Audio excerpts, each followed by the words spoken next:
Hi! Gandang araw po. My video for today is gawa ng burger. Ayan. Yummy. Panggabihan namin. Yan pang panggabihan namin. Burger lang.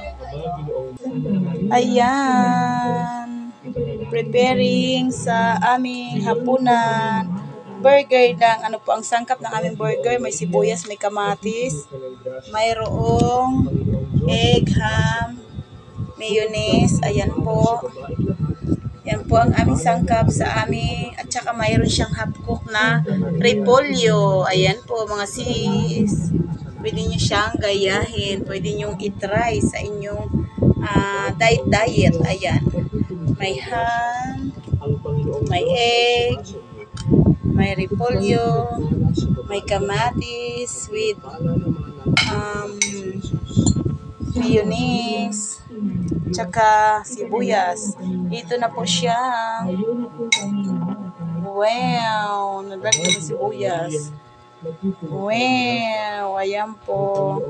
Thank you for watching.